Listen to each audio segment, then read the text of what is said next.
Continuando con el curso de protección radiológica en línea, los invitamos a revisar la segunda parte del tema de estructura de la materia. Este material fue preparado por nuestro grupo y será presentado por mi persona, Franklin Reggio. En la primera parte del tema de estructura de la materia, hicimos una recapitulación de los diferentes modelos atómicos que se han descrito a lo largo de la historia.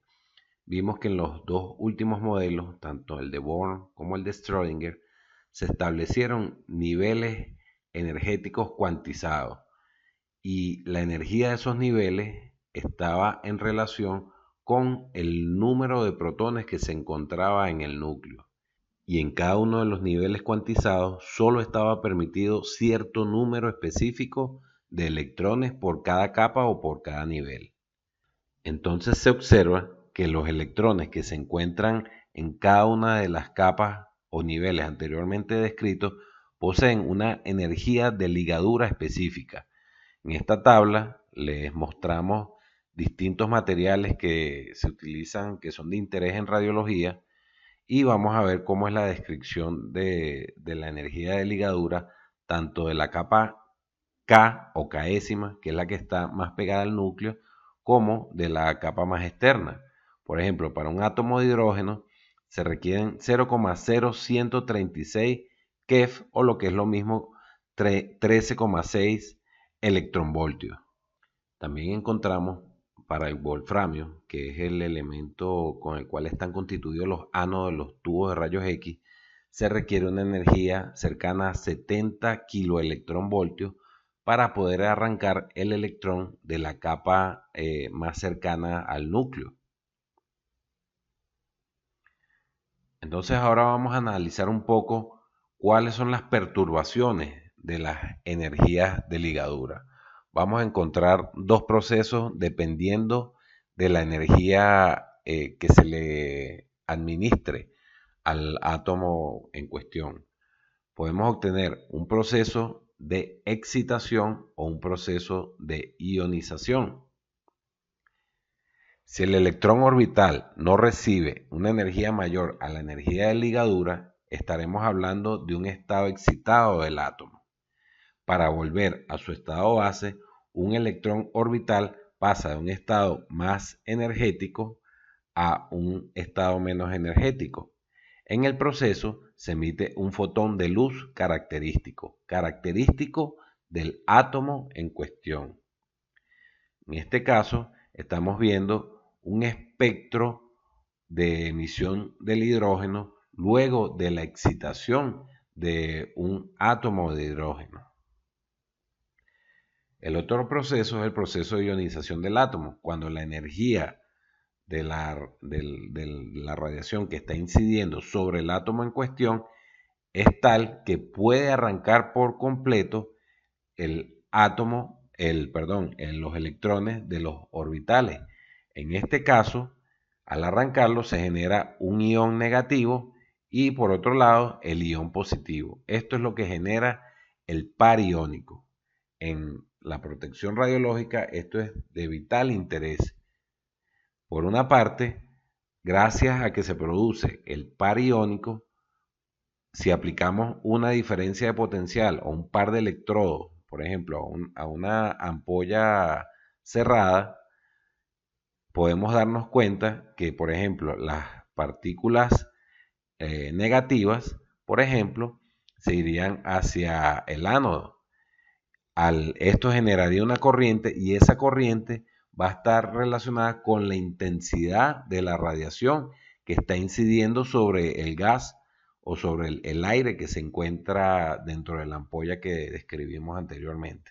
De esta forma podemos cuantificar la intensidad de la radiación. Entonces es un principio utilizado para medición, el cual lo vamos a describir más adelante en los siguientes temas de este curso.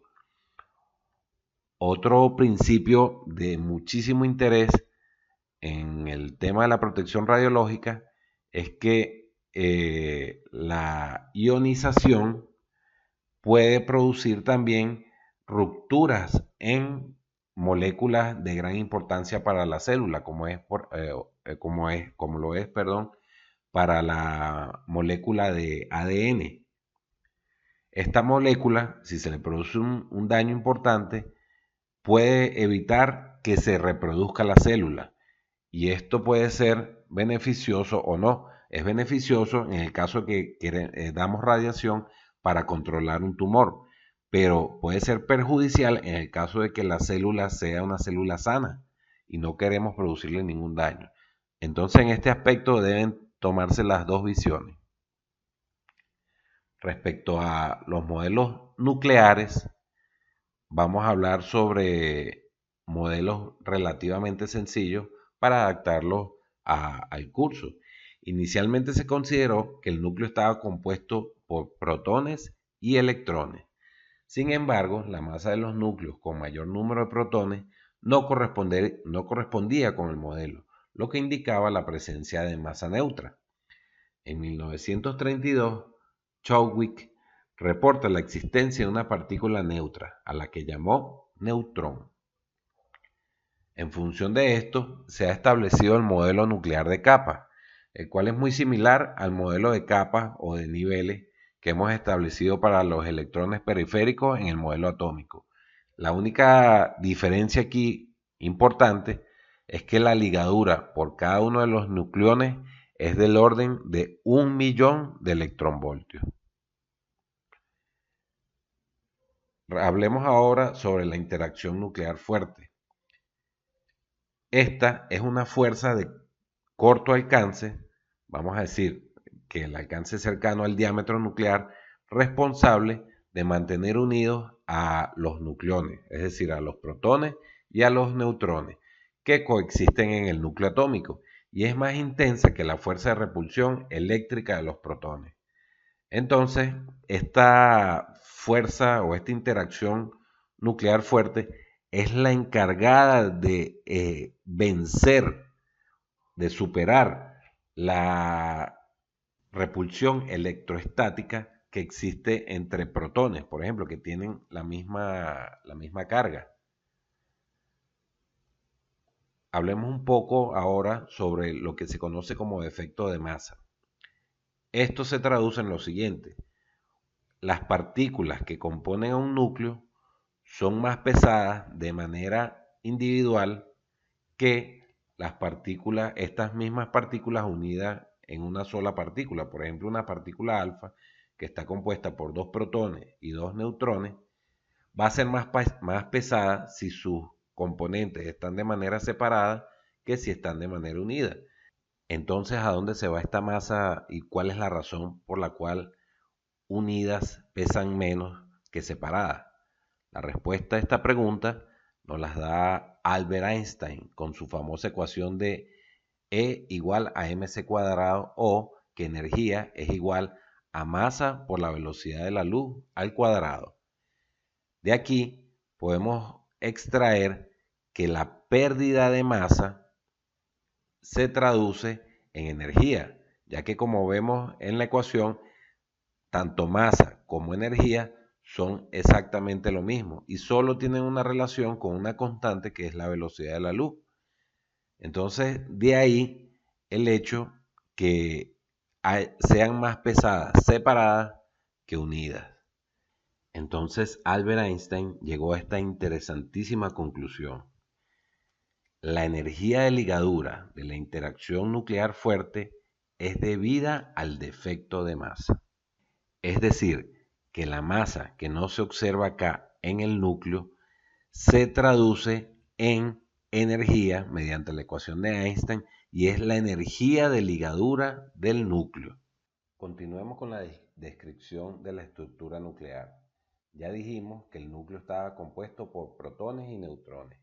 Un elemento va a ser caracterizado con la siguiente nomenclatura. Vamos a encontrar que la letra más grande va a ser el símbolo del elemento en cuestión. Esta información es redundante con el número atómico Z, que nos va a decir el número de protones. ¿Por qué es redundante? Porque ambas informaciones nos dicen lo mismo. El número atómico específico nos dice qué tipo de elemento es, y el símbolo del elemento también nos da la misma información. El número másico nos va a hablar del número de nucleones que se encuentran dentro del núcleo. Esto es, el número másico va a ser igual a la suma de los protones más los neutrones. Encontramos, por ejemplo, el caso del hidrógeno, donde tiene un solo protón y como no tiene ningún neutrón, los protones más neutrones es igual a 1. En el caso del cobalto, encontramos que su número atómico es 27, es decir, tiene 27 números de protones y tiene 60 nucleones o un número másico de 60. Lo que nos quiere decir por la resta de estas dos cantidades que el número de neutrones sería igual a 33 neutrones.